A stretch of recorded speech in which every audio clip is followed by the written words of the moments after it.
Tell me a little more about Dead Cell. Dead Cell was a shadow unit within the SEALs organization. Right. They handled surprise raids on vital government facilities, didn't they? Yes. They were originally put together to check the nation's military security system. The unit was the brainchild of ex-President George Sears. Dead Cell was a secret unit positioned at the opposite end of anti-terrorist outfits such as Delta Force and SEALs. Were they always a... Group of madmen? Yeah. No. They got weird when Colonel Jackson, Fortune's husband, was sent to jail. Sent to jail? For what? Corruption. He misappropriated government funds. Sounds like he deserved it. That's what everybody else thought, except for the members of Dead Cell. They felt the Colonel was falsely accused. Fact is, they took the case to the powers that be, but they never managed to reopen the case. Was there any truth to their claim? Who knows? Whatever the situation is, Dead Cell's name was tainted. And Colonel Jackson? He was being held at Leavenworth. Was? Meaning he's been released? Well, in a manner of speaking, the Colonel's dead. Oh. Apparently, he lost the will to live and died in prison. The members of Dead Cell snapped with the loss of their leader. They underwent a radical change and became uncontrollable. And that's why they undertook this terrorist operation. Seems as good a reason as any. Vamp is a member of Dead Cell. Born in Romania, his specialty is knives. But I guess you know that by now. When he was just a kid, he lost his family to a terrorist bomb that went off in a church they were attending. His body pierced by a crucifix, Vamp was buried under the rubble for 2 days before he was finally rescued. During those 2 days, he survived by feeding on the blood of his family to quench his thirst. That was how he acquired a taste for blood. So that's why they call him Vamp. No, Vamp isn't for vampire, it's because he's bisexual. Rumor has it, Vamp was the lover of Scott Dolph, the Marine Commandant who accidentally died 2 years ago. Scott Dolph was also the father of Fortune, the Dead Cell leader. Fortune's old man? But Fortune and Vamp? You noticed, eh? Not bad for a rookie. Right. As you say, Vamp and Fortune are very close. Not lovers, but very close. Friends? No, there's more to their relationship than that. But Vamp was her father's lover. Would it have been better if it was with her mother? Well... I don't really think they care what you think. Focus on the mission. By the way, have you ever met the guy before? No. But he seemed to know you. Right. Well, No, it can't be. What? Nothing. I told you the Dead Cell is a group of madmen. I wouldn't take anything they say very seriously. What do you know about that strange woman? You mean Fortune? She's the Dead Cell leader. Her real name is Helena Dolph Jackson, known to her friends as Lady Luck. Lady Luck? Yeah, she got the name because bullets seemed to veer away from her in battle. Oh. People have heard her say that her fortune in battle was payback for the lousy luck she's had in life. Lousy luck? The death of her father, the Marine commander, the conviction of husband and Dead Cell leader Colonel Jackson. These events were followed by her mother's suicide. The loss of a husband, and the idea of a convict in the family apparently took her over the edge. Fortune was 3 months pregnant at the time, and the shock of her mother's death led to the loss of her child. Add to this her husband's death in prison a few months later, and to sum it up, in the 6 months after her father's death, she lost her family and everything that mattered in her life. Jeez, she's had it rough. Yeah, the thing is, she didn't grieve long. Instead, she joined the military. Now why is that? Do I look psychic? My best guess is revenge. I heard that she firmly believed that her husband was framed. Anyway, by the time she came out of basic training, she'd proven many times over that she was gifted with an unusual streak of luck. In fact, some say she sold her soul for it. Her soul? Her uncanny luck earned her a reputation that led to her appointment as the head of her husband's unit, Dead Cell. Fat Man. Supposedly, he's nicknamed after an atomic bomb, but to me, he's just a fat man. Something straight out of a sideshow.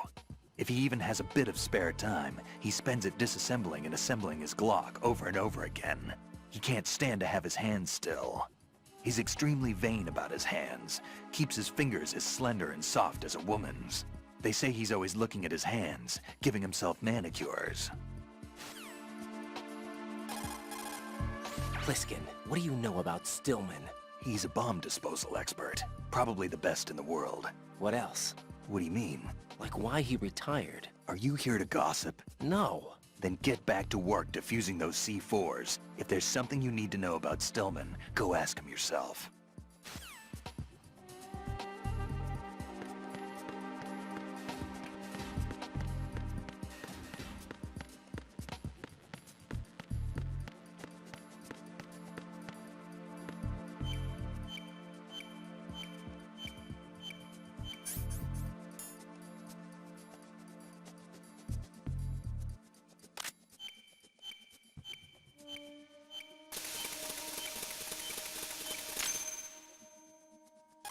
Raiden here. I took care of the C4 in Strut C. The ceiling of the women's bathroom was set to blow. That's not like him. Anything wrong? Maybe. Pliskin's reported other locations too, and none of them are effective demolition points. What do you mean? It means that they wouldn't be the best places to choose if you wanted to destroy this place. Are you saying they don't plan on blowing the shell up? It certainly seems that way. So far we haven't seen anything but a waste of good explosives. Unless, of course, we're missing something. A trap? He couldn't have overlooked the fact that I would be called into this. There's something going on. Stillman, tell me something about Fat Man. Well, to start, he was born the son of a clockmaker, neglected by his parents and without friends. It seems that he spent a lot of time by himself in his father's workshop. Maybe that was the reason, I'm not sure, but apparently he has had a tremendous fascination with clock mechanics since he was a child. It was at the age of 10 that a guidebook that he found on the internet changed his life forever. That guidebook served as a basis of his eventually piecing together an atomic bomb. It was from there that he came to be known as Fat Man. And soon enough, there was no one associated with bombs that didn't know his name. In a sense, Fat Man was a hero. Although what he did was recognized only by those in the trade, I'm sure that it served to greatly stir the ego of the teenage boy at the center of it all. But he leaves his mark nowhere else. Apparently he was hated and shunned by everyone in school. So he went on to focus all his energy on explosives. He scorned the reality that surrounded him and instead chose to embrace a world that would easily grant him recognition. Well, to be sure, it never amounted to anything more than, say, occasionally bringing a gun into school. Eventually, Fat Man came to Indian Head, the exercise training facilities of the Naval School Explosive Ordnance Disposal at which I was a lecturer. He absorbed all kinds of knowledge, as if he hungered for bombs. Close to 20% of the students at Indian Head flunked out of what is truly a hellish curriculum. Despite this environment, he achieved extraordinarily high marks that were without precedent. After leaving Indian Head, he joined up with NEST, said to be the most accomplished bomb disposal unit. It was there that he apparently got into some trouble. What exactly? You got me, but Fat Man was definitely not cut out for group operations from the very start. Having been ousted from NEST, he was picked up by Dead Cell, which was already becoming notorious for being a motley crew of sorts. It seems that it was through surprise attack maneuvers later conducted by Dead Cell that Fat Man completely subdued his former companions from NEST. While being the most peculiar individual among my students, he was also the most talented. Be sure not to underestimate him. Are we clear?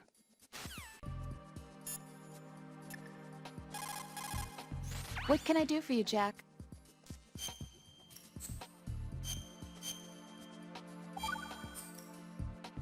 Jack, it must be so nerve-wracking to defuse a bomb. Yeah, I'd say so. Okay, that was a stupid thing to say. Sorry. That's all right. It's just that I've never been trained in this stuff. You okay? Are you feeling well? I almost threw up a few times. Oh, Jack. But I'm okay. It's not like I'm in this alone. Oh, yeah, that's true. What do you think about when you're defusing those things? I don't think so much as remember. And I know that I need to resist that and keep my mind blank. I can't let myself be overwhelmed by the fear. So, am I a part of what you try not to remember? I was just kidding, but I guess this isn't a good time for that. No, it is. And I do think about you. I'm trying to remember what's so special about April 30th. Any success? No, not yet. You need to stay alive so you can. Okay, that's a deal.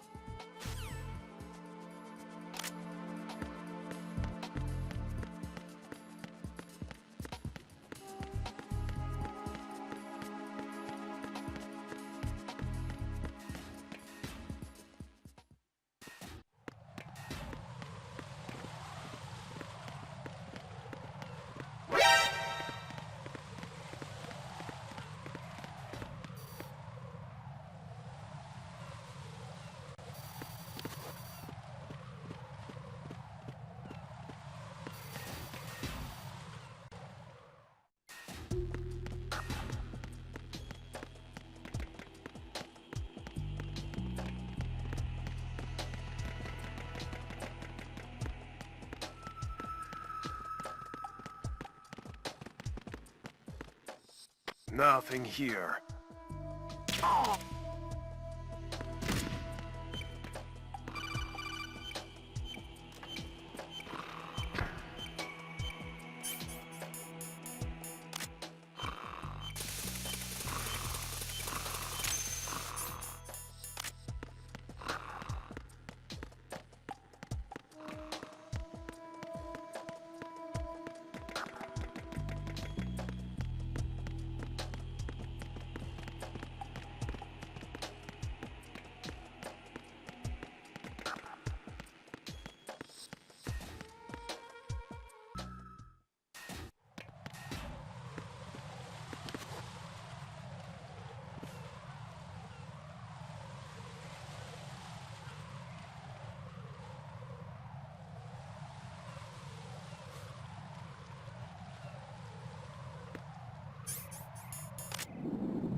I've taken care of that annoying fly. What's the situation over there? Puzzling. I saw a man dressed like a ninja just now. Ninja? It's the only way to describe it. A kind of cyborg ninja, complete with a sword. What? Are you hiding something from me? Olga, are you sure it wasn't an Arsenal Tengu? Don't be a fool. Think I wouldn't know the difference? I've never seen field gear like that ever. All right, we'll intensify patrols. Anything else? Actually, one more thing. You'll find it hard to believe, though. I saw a man hiding under a cardboard box. Where? On the connecting bridge to Shell 2. So you believe me this time? I've seen someone use that box trick before. We'll lay a trap on the Shell 2 connecting bridge. Over and out, then. Freeze! You must be one of Dead Cell. Of course not. What a thing to say. Drop your gun! Not a chance.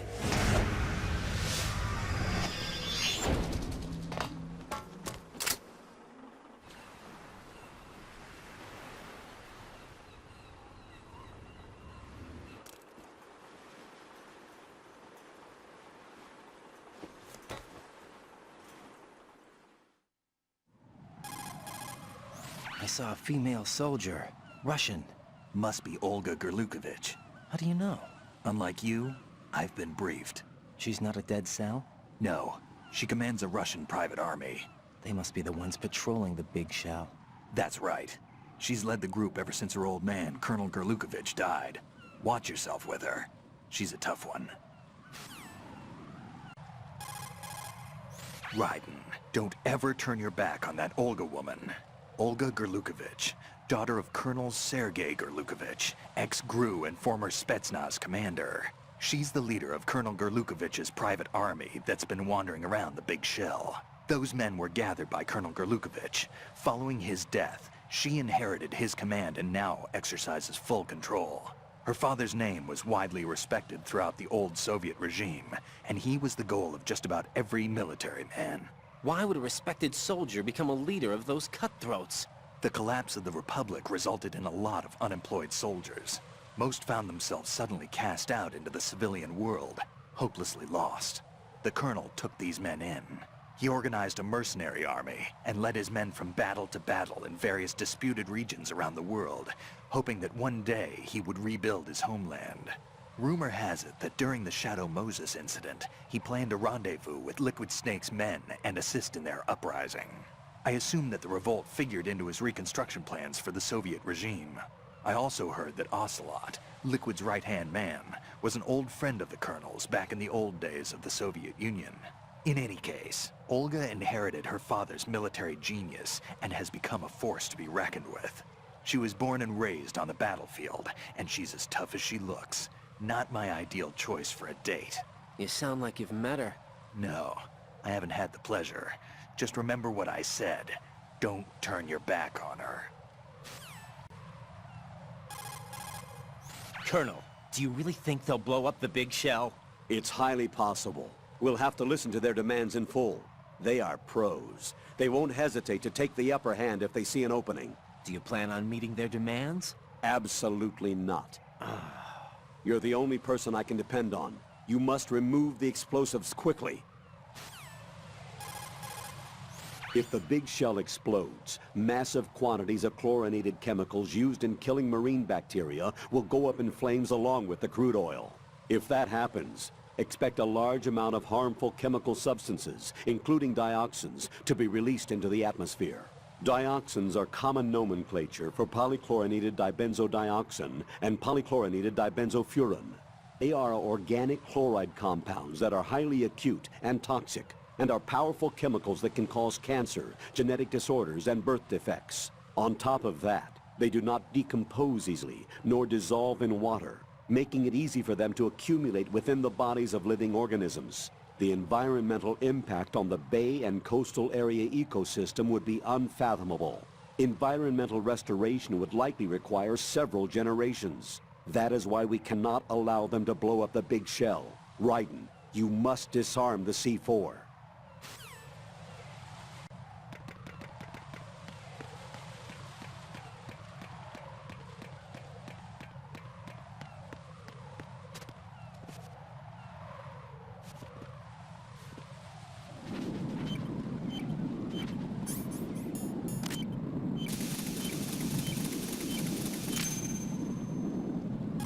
Raiden here. The C4 reported on the roof of Strut E has been taken care of. Explosives were planted on the Harrier 2 stationed on the roof. This is all wrong. This is something only an amateur would do. What do you mean? All the bombs that have been found so far don't appear to be in the right kind of locations. And the quantity of explosives isn't sufficient either. Even Fat Man can make mistakes, right? No, there's something else going on here. Get a move on with the disposal, Raiden. I've got a bad feeling about this. Do you think it's a trap? I don't know, but I'm gonna tell Pliskin to watch his back too. Just hurry.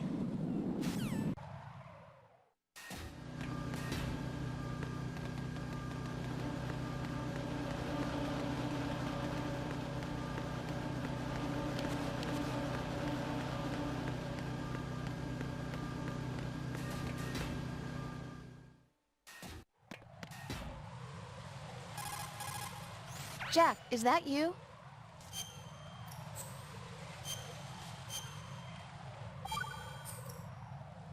Jack, do you remember the day we met?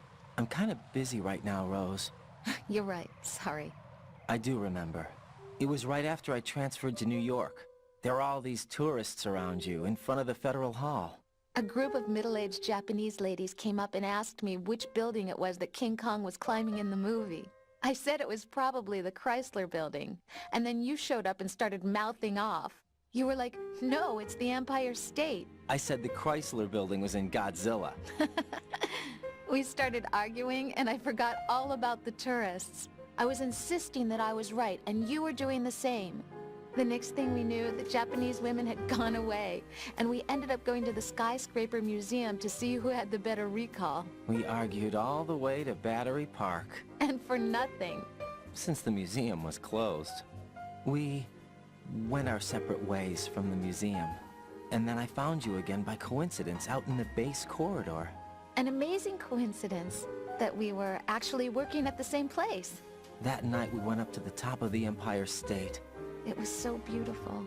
I could look down on the Chrysler Building from 120 stories above ground. I felt overwhelmed.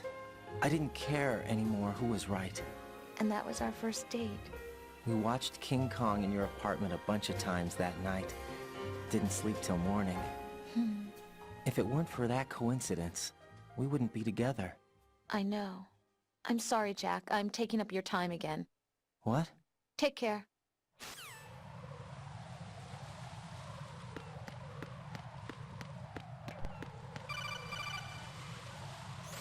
Be careful. There are Claymore mines around there. Who is this?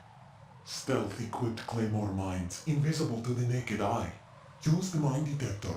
Identify yourself. Just call me Deep Throat. Deep Throat? You mean from Shadow Moses? Mr. X, then. Mr. X now, is it? Why would it matter if I called you Deep Throat? Never mind about that. Why did you contact me? Let's just say I'm one of your fans. Colonel, someone calling himself Mr. X just contacted me. Do you know anything about it? No. And whoever it wasn't a burst transmission. The transmission was sent from within the big shell. He called himself Deep Throat at first. Do you think... I caught that part too. But the possibility of it being true is none. Gray Fox was the one who used that alias in Shadow Moses, and he's dead. Is it an enemy trap? Could be. Exercise extreme caution.